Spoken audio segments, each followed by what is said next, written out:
get started. Okay. Thank you for joining us for today's FLY session and the first presentation in our Executive Leadership Series. I am Longwood Region Vice President Sydney Mullins. We thank the many individuals and organizations who support Virginia FBLA by sponsoring our activities and programs, including Beacon Harbor Wealth in Suffolk and Breaker Hunters Incorporated in Cedar Bluff. During today's session, you can use the chat feature to comment and ask questions. At the end of the presentation, our speaker will answer some of the questions. Today's speaker has served as Director of Supply Chain Solutions, American Woodmark Corporation since 2014. He began working on the Virginia FBLA-PBL Foundation in 1989 and is a founding and current board member. He was an FBLA and PBL member and a state and national president. He is also a member of the FLY team that has helped bring this virtual session into existence. And he is married to the greatest FBLA state specialist in the land. Please welcome Mike Mills. Woohoo! All right, I'm very excited for this opportunity to spend a little time with you all today. Thought we would start with a picture of the state officers that we currently have. So Sydney, who did a very nice job with the introduction, thank you. They got a chance to have a version of this workshop last summer at the Summer Leadership Training Conference for new officers. And I made a commitment to them, and I'll make the same commitment to you today. I believe that this one, along with a couple of other modules, are the kinds of material that if you take the time to really think about it and internalize it, I think it can make a real positive impact, not on only your FBLA career, but really on your life as an individual. So as you look at those state officers, I challenge them, they had homework just like you will, to make choices and maybe make choices in a different manner this year as a result of their FBLA experiences. So beyond this workshop, I would encourage you to reach out to some of those state officers and find out what they would say has been the result of this course. So we had a little bit of a technical opportunity, so I'm going to ask my work friend, Leslie, if she'll help me with the moving of the slides if we'll go to the next one. Our company likes to start with a pretty standard approach to meetings.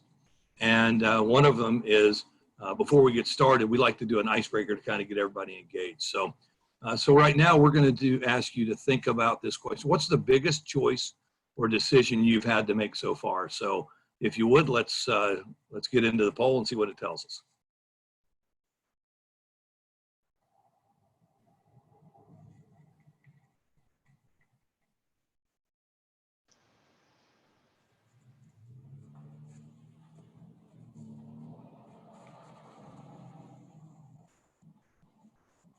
I have to have Mr. Farrell or someone tell me when we think we've got enough respondents.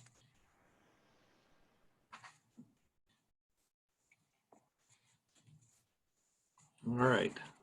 So it looks like we have a leader. Decisions about life after high school as being the biggest decision you've had to make so far. So I want you to think about that decision. Probably the close second is picking or choosing your classes.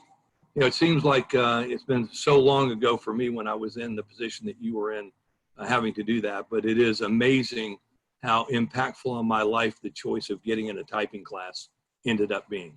It's a skill that I use today and really got me started on what I had no idea would be a lifelong commitment and journey with FBLA. So think about these as we go through the coursework today. And I'd like for you to think a little bit about what is it about making that choice that you feel good about, and maybe some of what is it about making that choice that you don't feel quite as good about. All right, so let's move on. And second thing that we kind of standard do as an organization, we love to talk about an agenda. So I'm going to review for the agenda so you know what we're going to spend our time doing. So I'm going to talk to you a little bit about our expectations and the outcomes, what we're trying to accomplish today. I'm going to share my story. You'll hear some things about me and my life that certainly give you an idea how choices have resulted in my being on this conversation with you today. We're going to talk specifically about how to make choices and how to react to situations.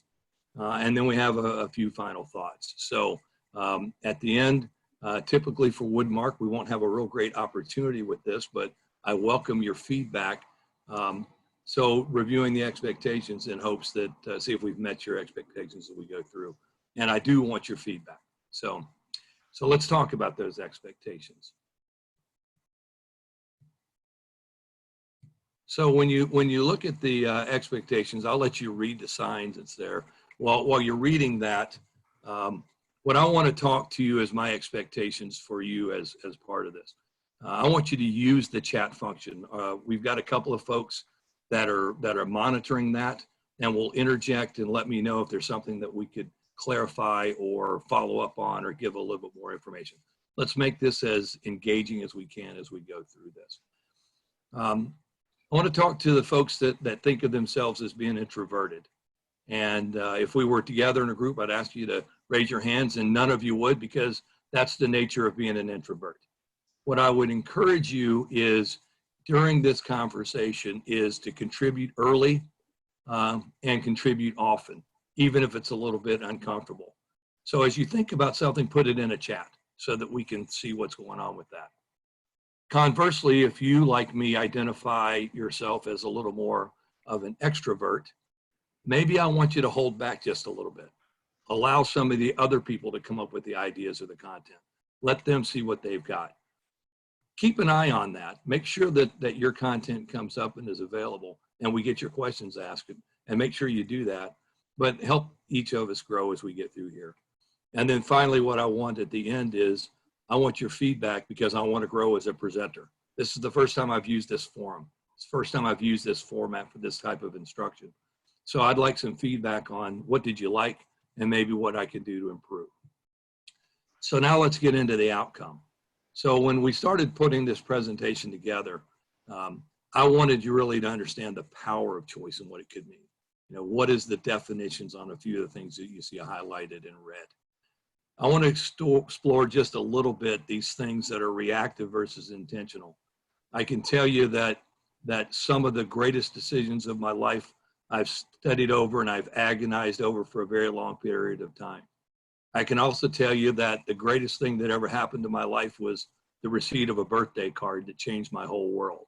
So sometimes you spend a lot of time thinking about things, and sometimes they just come at you. And I want to talk to you at least a little bit about what some of those are. And then I want to share thoughts and provide feedback on how to make better intentional choices and maybe recognize some of those triggers. So you're going to have homework. You'll see one or two times through this, hopefully in the chat function. We're going to give you the link to where the homework is. Copy that link so you've got an opportunity to do that one. Because I want to continue the dialogue beyond today's conversation. So now let's get into the content. So Sydney kind of spilled the beans a little bit on that really cute girl that's in the picture there. But what we're going to talk about next is the choices that have led me to this particular place in time. So what I would ask you to do is take a few minutes and take a look at this scrapbook I have here. The reason why I wanted to start with this, I had my 57th birthday recently. And I know that seems ancient to everybody on the call. And it occurs to me that a scrapbook is actually kind of a compilation of choices. Some I made, some were made for me. Some of it turned out pretty well and some of it didn't. So I want you to look at some of the things that are on there. And I'm going to use this to kind of set up a little bit of this conversation. So when you look at the scrapbook page, what you're going to see is, I would ask, what do you think is the most important thing in my world? Can somebody tell me what comes through the chats? Can you tell what's the most important thing in my world?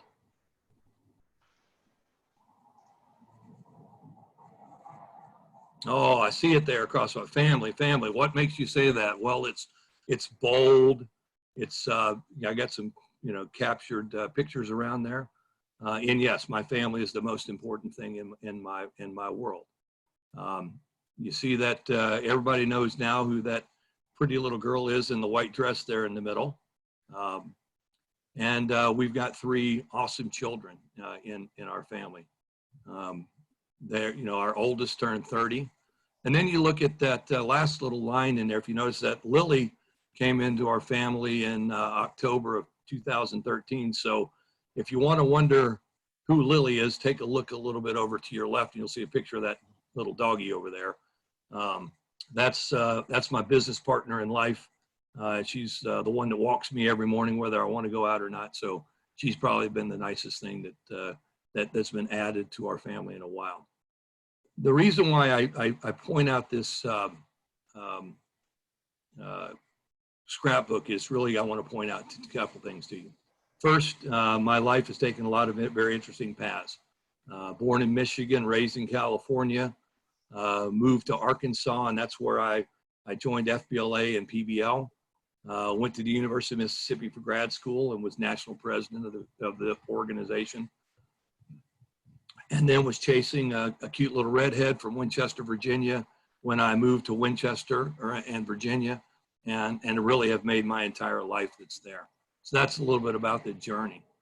What you see on the rest are 5 statements: faith, family, work, health, and volunteerism. And I wanted to point those out to you as you look around those. I'm not going to spend a lot of time on what's under those, but I did want to spend a little time on what they mean to me. What I found was when I was probably in my mid-30s, I realized that I was doing a whole lot of things in life. I wasn't doing any of them very well. So what I decided is I made a rule, and my wife's been a part of that, is that something has got to be good enough to knock something off of the list to get on the list.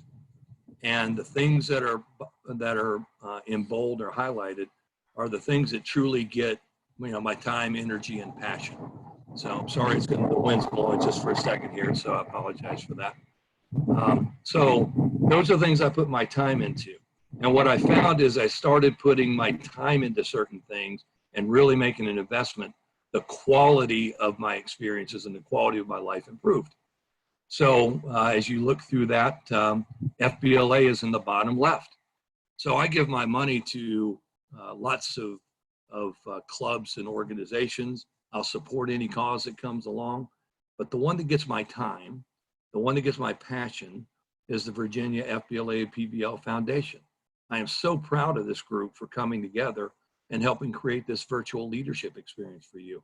And that's the one that really has gotten not only my money, but also my time and my energy. So let me tell you about a couple of choices that are represented on this slide. When you see where a little bit in there, my dad is reflected on this on part of the journey. And my dad was one of the most influential people in my life. He made choices that changed my world forever before I was born. To be very frank with the group, I didn't find out till I was an adult, but I'm not my dad's biological child. But my dad chose to raise me as his own, and it changed my world forever in a very positive way. When my brother and I got together and started comparing notes much later in life, we never ever once noticed a time where my dad treated me any differently than he did my brother. I was raised in a great environment, and that environment really helped me become the person that I am today. But my dad was also part of a really bad choice. We were living in Southern California. We were doing pretty well financially.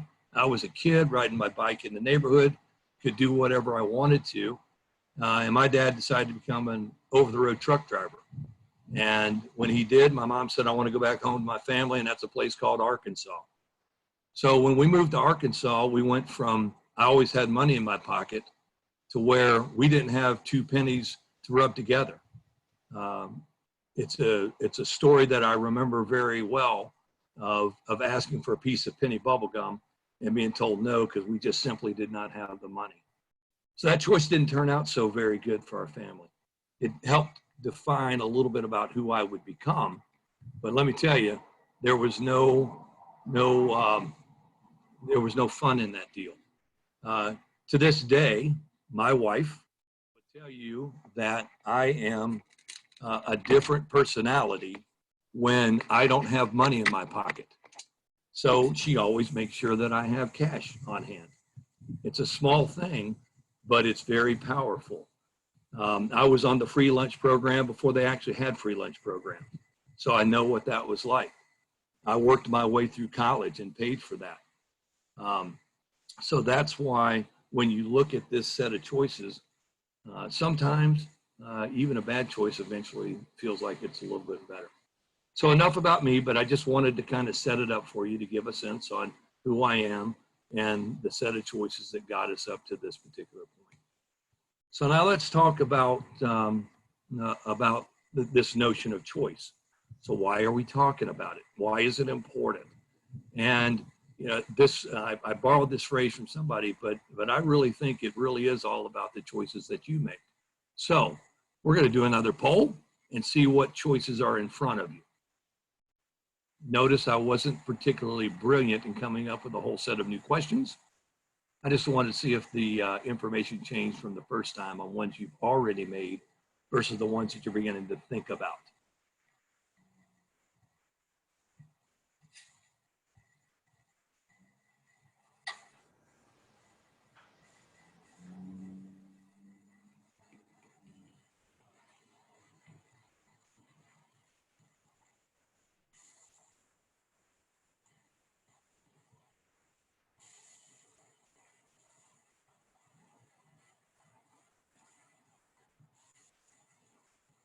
Whoa. So some of you already had the life after high school, and it looks like even though those you thought you've already made that choice, it's still a big choice that's on that list, right? And when you start thinking about this notion of choice, that's probably one of the biggest ones. I suspect there's going to be a whole lot of worrying and concerns. People asking you, where are you going to go to college? I like to ask the question a whole lot differently. How do you plan to make a living? How are you going to take care of your family? What are you going to do about that? So we'll think about that as you go through. As I kind of suggested earlier, I spent a lot of time figuring out where I would go to college and what I would do, but a birthday card can change your world just as much as some of that. So let's talk about the two different kinds of choices that we have here, right? So when we get out of bed in the morning, I believe that we really could do one of two things. First, we can react. So how does someone react to the world? You can either let it happen to us, or we can be subject to events. So think about a time when you were reacting to your world. I suspect that there's a lot of folks on this call that probably spend a lot of time in your life reacting up to this point. Somebody makes you go to school. Somebody makes you get up in the morning and clean up your room or the things that you have to do. So it's kind of easy to start life a little bit in a reaction mode. What about the alternative? And that, of course, is the notion of choice, right? Meet the world with a plan. We can influence events. So I want to tell you a little story about where I've experienced some of this. When I first came into the workforce, my first boss was a guy named Ned Cohn, and he was a detail person. I don't know how many of you guys would say that you're a detail person. I'm not. That's not what I'm good at. If you can see my wife's face, you know that she is in complete support of that statement. So he would come into me and we would spend hours trying to look at $3 mistakes in accounting. And I would talk to him about $1 million opportunities to improve the business. He always listened to me and he was always willing to do that, but he would always take me back to the details. Now I told you, I'm not a detail person. And to this day, I would say that's true. So a victim would say, hey, that's who I am. That's what you get. That's just the way it works. But what Ned taught me was the devil can really be in the details. And one of the things somebody said when I was probably your age that I really kept to heart was this notion that that we all have strengths and weaknesses.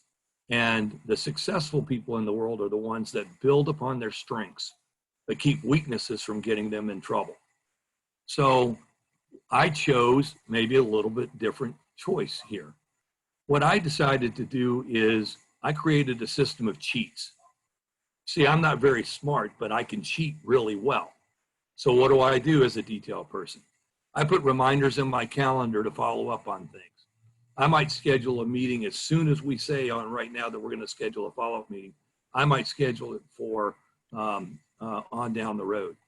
I've gone into my calendar and I put in the service anniversary for all the people that I work with so that I can surprise them with a note on their service anniversary with the company. So it's really, I've done those things. So in short, I think I've chosen to create a plan to influence the outcomes. Now, let me tell you how this turned out. Mr. Cohn is now retired, one of the finest people I've ever worked with. And about a year before he retired, we were on a public setting on a call. And he said on the phone, he said that Mike Mills was the most detailed person he'd ever worked with. Now, you sit there and think, how can that be? Well, I think how can that be was building upon my strengths and not letting my weaknesses getting in the way and really coming in with a plan. So when you think about the things that you're not necessarily great at, don't spend a lot of time worrying about those in my mind. Think about how you keep those from causing you, challenges. So if you're a procrastinator, maybe put some reminders and some deadlines where you go ahead and get some work done so you can meet that with a plan. You can still procrastinate to the very last minute of that plan and still look like somebody who is being responsible and making good choices. And I can see how that can really work in the world as you move forward. All right. So now let's kind of hear it from your voice. So we got a couple of folks to kind of help us with. So when you react to the world, what are some of the things that you might say? It wasn't my fault. The dog ate my homework. How come they get away with it, but I can't? Boy, he was lucky. Why can't that happen to me? So I think, how do victims feel? I think victims as a rule, powerless, frustrated, angry, unhappy, miserable, maybe even sometimes desperate. So we want to pose a question in chat now for you. Have you ever played the victim when faced with a choice or dealing with the outcome of a choice you've made? Put it in chat. Let me see what your thoughts are. Yep, all the time.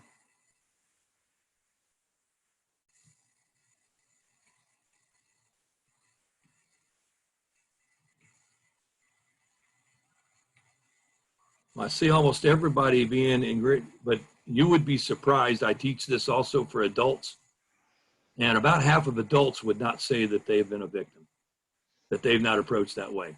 So I appreciate your all's honesty, because I would agree with the one that I saw come flying across there. You know, who hasn't? I think we all have a little bit. But I think a victim is a choice. So let's go to the next one.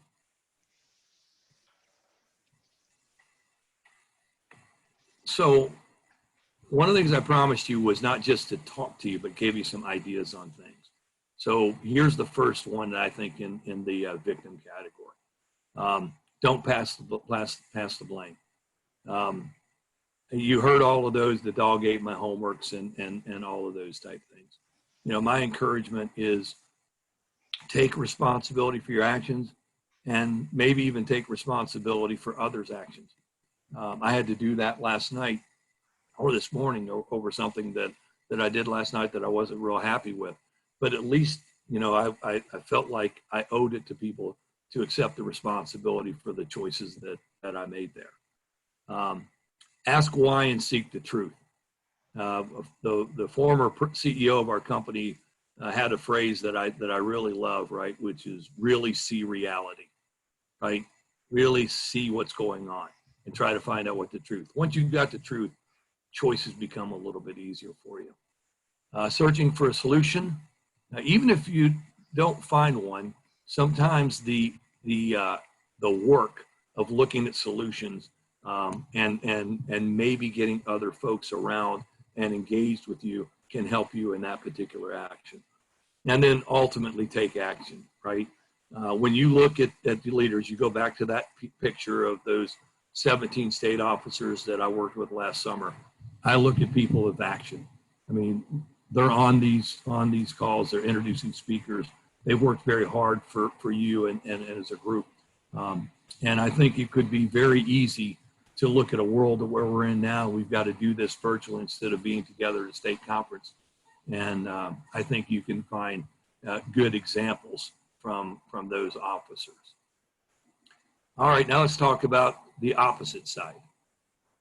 What would somebody say if you were the other side of the equation? I am accountable. It happened to me, and now I have to decide what to do. I alone can change my future. You make your own luck. Yeah, we had some great contributors. I'll show you the picture at the very end of this. A couple of state officers helped me with some of these, and Leslie did the work there, right? But liberated folks, right, are innovative, energized, accountable, productive, powerful, and creative. Mr. Farrell, who is hosting and helping put this thing together, is my example of somebody who I think is truly liberated in his thinking and really creates the kind of environment where a lot of us want to be around and be a part of. All right, so now a little bit of the how-to guide. We're not going to go much longer in the class today. We're getting toward the end. But I owed you a little bit of something to think about, which is how to go about making those choices.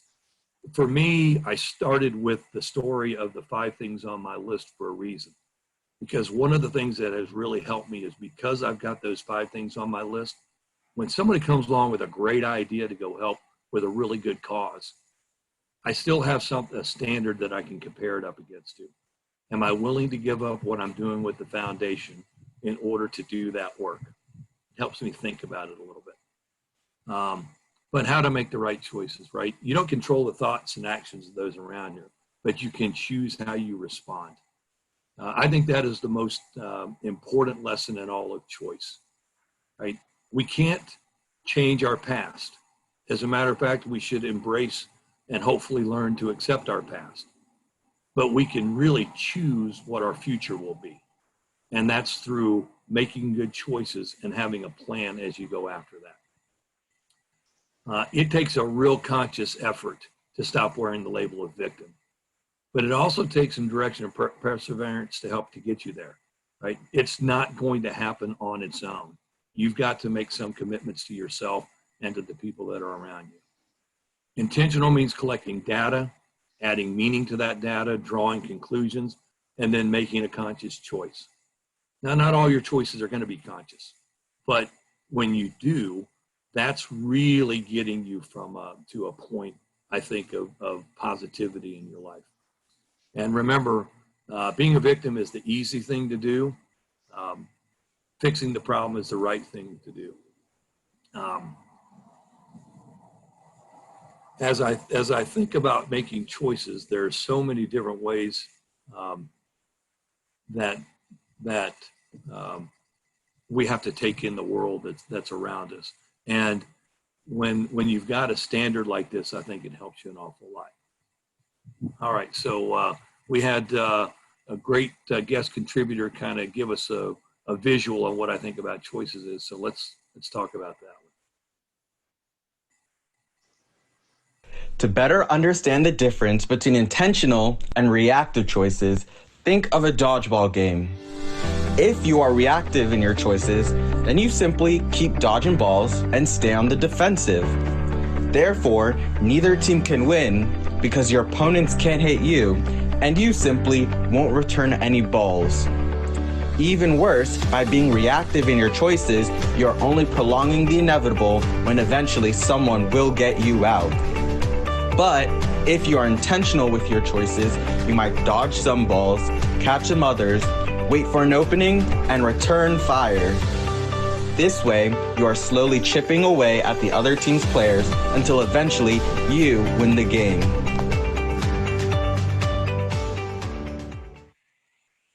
So when we were kicking around this workshop, Zach threw out that idea, and I thought it was an awesome way to really make me think about this. I will never think about dodgeball again without hearing Zach's voice and seeing how that plays out for us. So that's the difference between intentional and reactive choices. I thought I would give you a real life example. So we were putting together this workshop, and I was on a call. It's now been almost a week and a half ago. I work for a major corporation that makes kitchen to bath cabinetry. And we talk about choices as a company. And our senior vice president, probably number 2 guy in our entire company, I was listening, and this quote he made for us.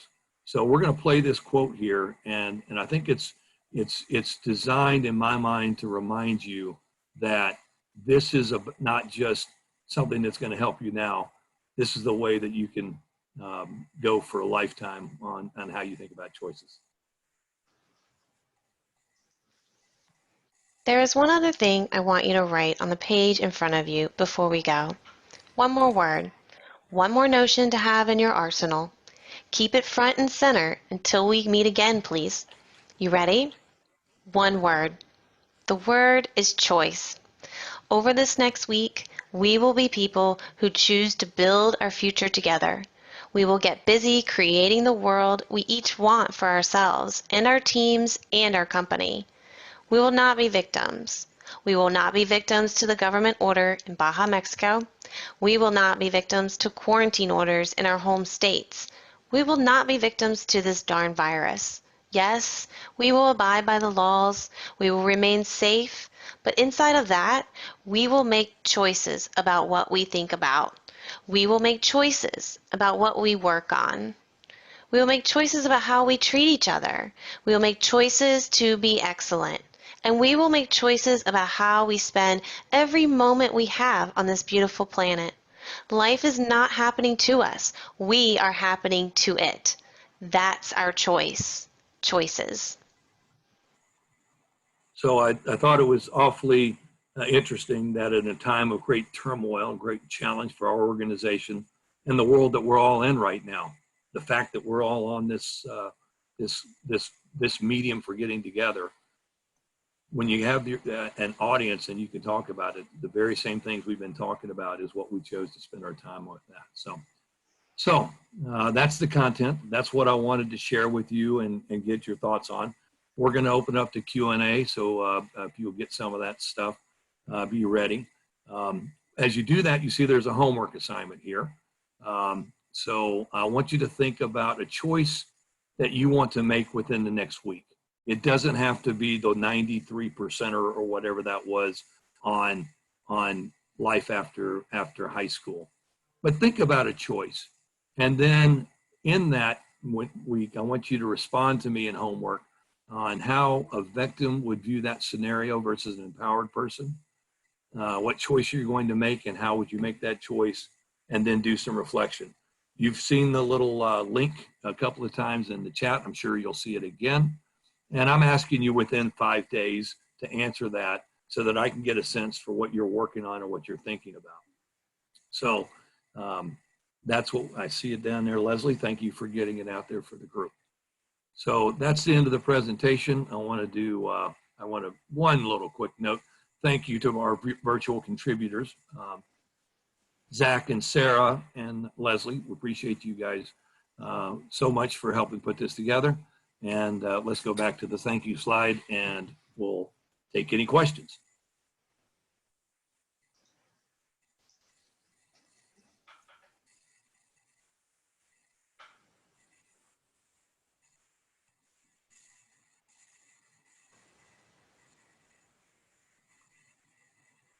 Okay, Sydney, you're unmuted there. Okay. Thank you, Mr. Mills, for showing us how to empower ourselves. Are there any questions about the presentation?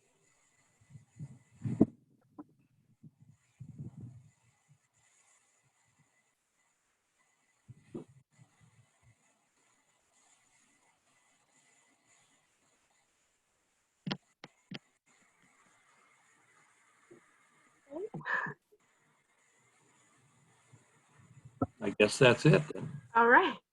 A recording of this session will be available on our Virginia FBLA YouTube channel. Thank you for joining us today, and don't miss tomorrow's Blue Blazer briefing led by your state officers at 3:00 p.m. We'll see you then as we continue creating a world of opportunity. There's a question on the line. Oh.